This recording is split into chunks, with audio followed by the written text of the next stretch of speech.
Good evening, it is now 7 a.m. and I would like to start the meeting of the General Services Committee.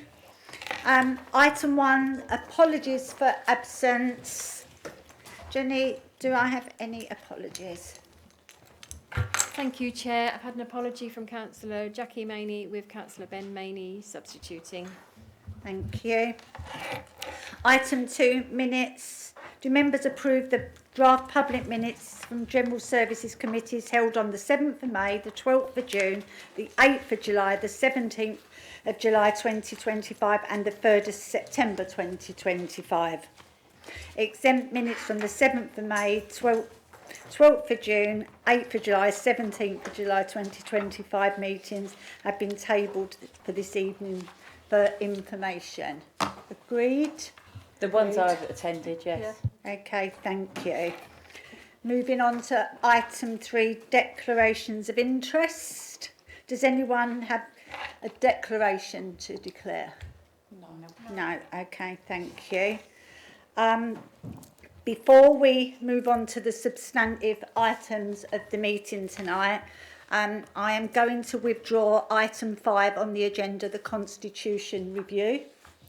There is some content within the report that I think needs further work and discussion through the Constitution Working Group. I've asked officers to find some time in the diary for the working group to be convened, and for them we bring this report back to this committee. Is that agreed? I need to have some agreement that that's what will happen. Okay, I'm reading it. I felt that there was more work to be done within the Constitution Working Group. I can see you agreeing, George. So, okay, Councillor Spate. Thanks, Chair. What are your plans? Because I think there's an awful lot of work needs to do, and I fully support the decision not to discuss it. I mean, I've got enough questions to keep us here till midnight. So, what do you plan to actually do in terms of improving what's put before us? I think that, I mean, you've been on the working group as long as I have, George. You know, there's some of us leaders on it.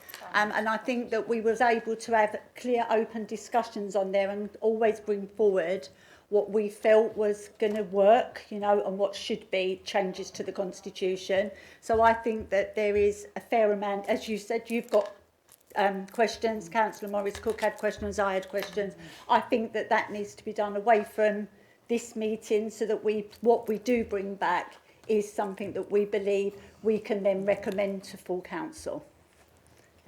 Did you want to come back, Councillor? Yeah, thank you for that. I think one addition to that, I think one of the things that I think is missing here, and we have got a lot of relatively new councillors, but I really don't think that we've asked enough of councillors. There's a working group that's there that's so many number, and there is an obligation among those that sit on that group, which has included me, to go out and ask those questions. But I've, in the expectation that we might discuss this, I've actually spoken to councillors across a number of political persuasions and asked them, are you aware of what's going on and what the changes are and whatever, and been sort of met with a blank face. So I think those that want to know will probably, but those that sit back, and it's mentioned about councillors who don't participate in meetings, for example, they're the ones, we need to be talking to. Why don't you participate? What can we do to improve it so you do? I just think we need to maybe have a little bit more internal engagement, if I might be so bold as to make that suggestion. Okay, well, I'll leave that for each of us as leaders to go away and have that conversation, because, and certainly bring our views back into the working group so that when we come, as party leaders to be able to do that, and senior councillors. So, Councillor Morris Cook, without going into the report, please. Yeah, I think what would be really helpful, I think there's several of us that have got concerns and listed the questions. So I think that we just need to take those questions to the working group as well, so we know exactly where we are. Thank you. Well, as I said, I think if we have agreement then that we send this back to the working group for some more detailed work, because, this is a constitution we want to stand up again for many years. So let's make sure that, the chapters are correct. Okay, thank you. So moving on to item 4, government response to remote attendance and proxy voting consultation. Dan Benwick, I believe, will be introducing. Oh, Matt. Okay. Yeah. Matt will be presenting this report. Thank you, Chair. This is a short report on the government response to remote attendance and proxy voting. As you can see from the report, the outcome of the consultation was supportive of both those elements, the proxy voting and the remote attendance. And I think really just the two salient points I want to bring out for members is firstly that the government has committed to drafting legislation and guidance to help councils develop both those elements as and when the time comes. And also that there is an element of local choice, so councils will be asked to develop their own processes and procedures. Obviously, that's something that we are willing to do and able to do. We've had experience of doing it during COVID, developing protocols for members and officers to follow.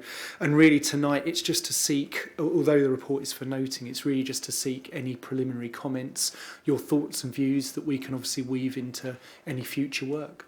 Thank you. Does anybody have any questions? Councillor Morris-Clear. Yes, thank you. I think the first thing is obviously it is a report from Jim McMahon, and obviously he's no longer in that position. So I think it might be helpful to understand if that's still the will of the new minister that this progresses, because what you don't want to do is do a load of stuff and then it's something that's withdrawn. So I think that would be quite helpful. I understand, but I am quite nervous about the use of remote meetings. It doesn't mention cabinet at all. It only talks about council and other meetings, doesn't mention cabinet at all. So I do have, and I welcome the fact that it looks as though local authorities will be able to shape some more of the policy, and possibly we will be able to tailor that more for, you know, extreme and exceptional circumstances, if that's the will of the council. I did have some concerns where if it was to go to cabinet as well, when there are pink exempt papers and it could be on council, how do we keep that confidentiality when it is a remote meeting? Because I do think that is sometimes open to possible abuse. And they were really my concerns with making sure that we tailor it for the right reasons, and not some of the people, when they were asked, wanted it for every meeting, which I think it loses what we're there for. And I, as I said, understand for exceptional circumstances and maybe some different, but I welcome the fact that the authorities will have a say in how we implement it. Thank you. Yeah. Thanks, Chair, and thanks, Councillor. I think they're all valid comments, and obviously we can't talk in too much detail about what might be, but I think you're right. I think if there's reports of an exempt nature, I think we'd have to be fairly prescriptive with members about if they were remote, where they would be sitting, and they would have to give a commitment, I think, to being in a private space where, you know, people overhearing or having access to the information that was being discussed in exempt session, that they committed to that. But obviously we could look at that, and I think again it would be part of the member behaviours that they would agree when you become a member to uphold those standards.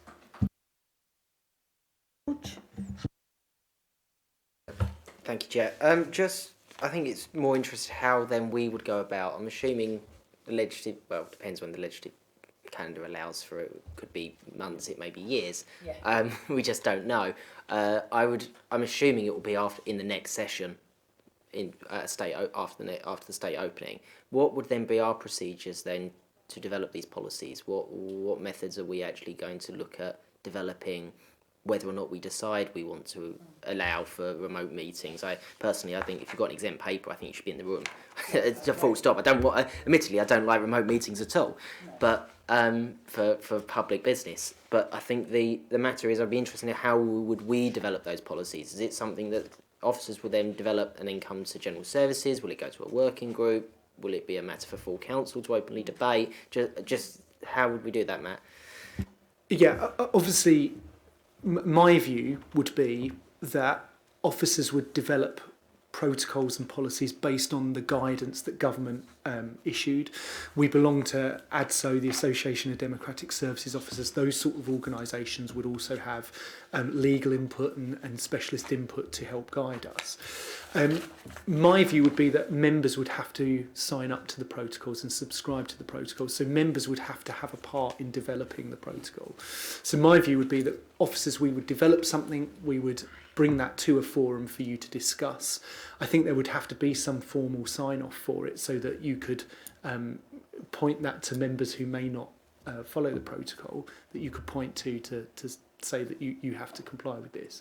But I think there would be various informal stages as well. We'd obviously share it with group leaders first, get some debate going before we presented that as a final offer. Councillor Spain. Thank you, Chair. I think one thing that is missing, and I appreciate it's an initial report, but I noticed under financial implications, it makes a very bold statement. Sorry, I do apologise, that's supposed to be dead. There you go, that's a fine. I thought the battery had run out. Yeah, sorry, I was saying 7.1, the council currently has the ability to run hybrid meetings. And I know we're talking about finance. I genuinely do not believe we have the ability to run hybrid meetings with any consistency. I imagine every time, and I know Lee's been sat in this room when we've had meetings where we've had outside speakers and whatever, and the meetings had to be abandoned because the system just doesn't work. We've got a council chamber system that's not fit for purpose and has had 2 revamps, I understand, God knows how much money spent on it, and it still doesn't work. When people are looking at meetings as they are doing now, and I quite often, as you know, look at meetings afterwards and go through them for my job, and there's a huge amount of information that you don't get that you should be given when we're going online. So I think really we ought to have an internal or even an independent assessment of our actual capability now, which will then allow us, because I think where it says here there may be associated costs and we will be able to apply for them through the budget setting process, great. What we need to know then is what those costs are going to be to get a system that is fit for purpose. We don't want a figure that isn't enough, and then we apply for that, and then we find what we've got doesn't work, and therefore we're left with a budget gap and how to fund it. So it's a sort of cart before the horse. I really think we need to have an IT observation on what we've got and what we need to make sure it works every time. Yeah, that's a fair point. Thanks, Dan.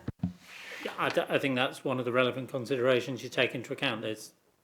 And obviously, well, all authorities went through the experience of hybrid meetings during the pandemic to different levels of success. And one of the issues, and was recognised in the legislation and guidance at the time, is what do you do if a member who's supposed to be voting on an item loses their connection? How do you deal with that?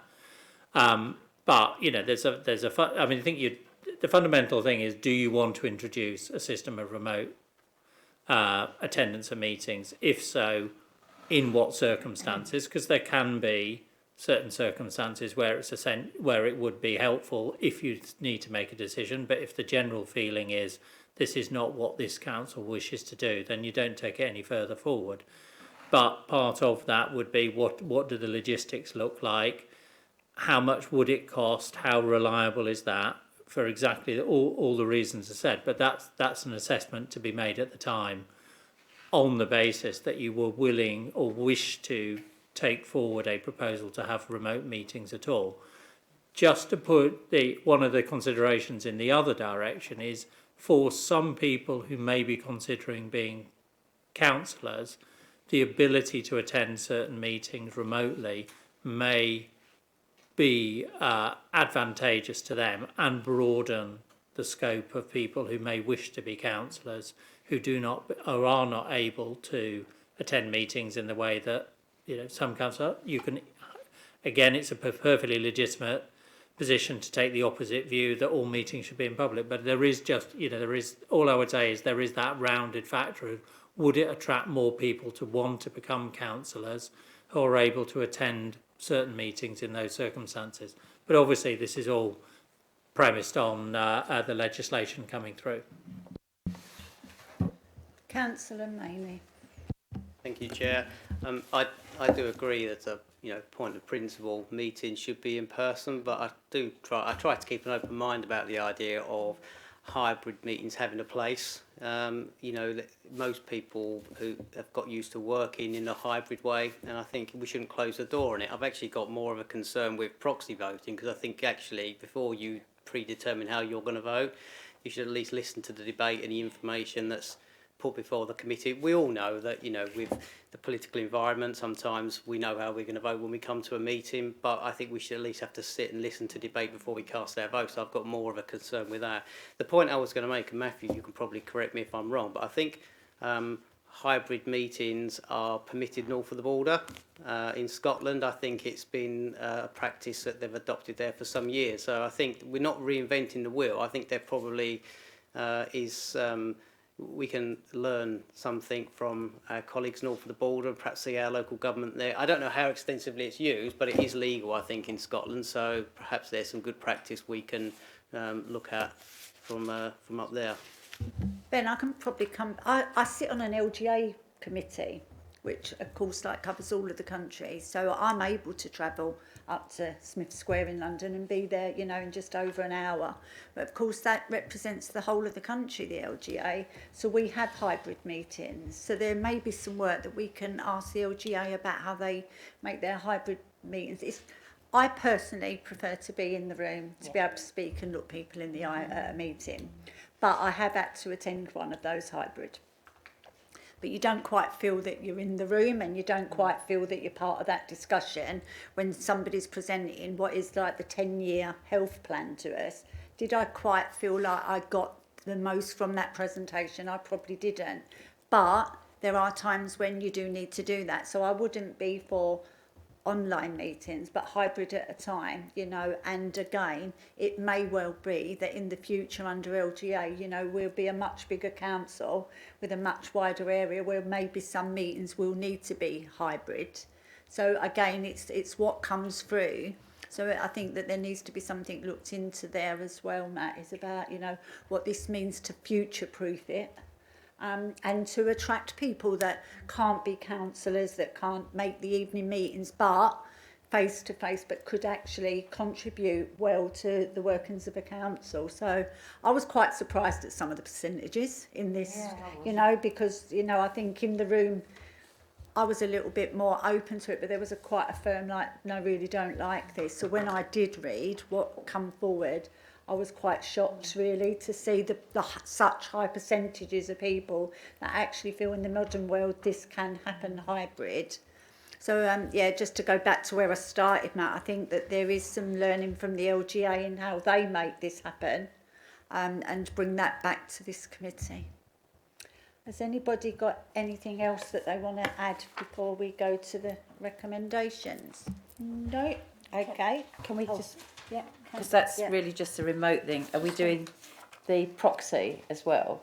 Yeah, it's all part of the same, isn't Yeah. it? Yeah. Did you want to speak on the Yeah. proxy? Okay, then. So Yeah, that feel is one free. where I do have, like Councillor Maney, I really do have concerns about that, because I do think it's the opportunity to manipulate the vote. And I would not, I'm surprised the support it actually got. I just think it's wrong on every single level, to be honest. So I would be absolutely firmly against that. Yeah. Councillor Watson. Anybody? Hold on. I'm going to invite Councillor Coxall back and then I'll come back to you. Sorry, thank you, Chair. I agree completely with Councillor Morris-Cook and Councillor Maney. I think I would much rather us explore and actually use our whips for pairing. I think that's a more honourable way of doing it. If you've got one guy out, we'll have one guy out. If for a really very legitimate reason. That's how government operated for years. I don't see why we should look to make schemes where, in reality, if we've got a point where there is a predetermination, there's no way this could be used in planning at all. But when you come to big debates or motions or things like that, where it compel the council to do something, you should listen to all the debate. I think it's just open to far too much manipulation by some bad actors. I much rather think there's more honourable ways of actually doing and conducting council business. Absolutely. Councillor Watson, did you want to come in? Yeah, so I think on that, the proxy voting, I'm really against the proxy voting. And in terms of hybrid working, planning committee is one that I don't believe should be hybrid at all. They, you know, the committee members sit in the room, and the supporting. If you want an agent on to be a hybrid, that's fine. But anything else, I don't think that is the case either. The thing with hybrid as well is that you've got to be very dedicated on the actual. If you're the one who's doing that, so I don't want to see somebody that's still cooking their dinner, that's standing Or behind, so answering the has door. or answering their phone, whatever. So they have to be really dedicated into doing that. And also, how would we monitor that if we have the same person doing the same thing every single month? It's just, I don't think it's right. But personally, in my day job, I do hybrid, but I don't agree with hybrid when it comes to actually being a councillor. I think that we're there to be paid to be in that room making that decision, unless there's an exceptional circumstances that is involved in that. And proxy, I'm just, no, I don't agree with it. I'm very much in the same camp. I think that we all are around here, that it's not the right thing to do. No. It's open to manipulation and predetermination, and 100% it shouldn't be happening in any sort of planning or licensing at all. You've got or subs, anything, haven't you? really. Yeah. Thank you, Councillor Spate. Yeah, just briefly to support what Val said, I think, yeah, absolutely, proxies, it doesn't work on a number of levels, and not least, you know, don't forget we do have substitutes, so, you know, and you could argue, well, somebody will tell a substitute how they've got to vote because they're not going to be there, which effectively makes them proxy, but it is different. They've got to actually be there, and they've got to listen, and they've got to speak. So I would absolutely support it. And the other thing that we should take into consideration is where we have individual members, and there is only one person who stands truly alone, and that would be Councillor John Allen at the moment. Well, there are 3 independents, but how would the proxy system work for them? It wouldn't. So I think, you know, at all times we should be fair to all councillors, and we should all be on the same hymn sheet. So I think it's a no-goer. I think that you've got that, haven't you, Matt? I think that Matt Note will note that. Note that. Okay, then. So if we've got no more comments on the note agenda, okay, so we'll now move to the recommendations. 1, for the reasons set out in this report and subject to Commissioner approval, the committee has recommended to approve the amended rules in the appendix to full council for approval and incorporation into the council. Oh, no, that isn't it, is it? That's the wrong That's one. it. That's the wrong one. That's all I've got. Oh, okay, absolutely. Sorry, no, literally, I was reading it. I thought that's not it. Okay, it's just for noting. There was absolutely nothing there. It's just for noting. Okay, thank you.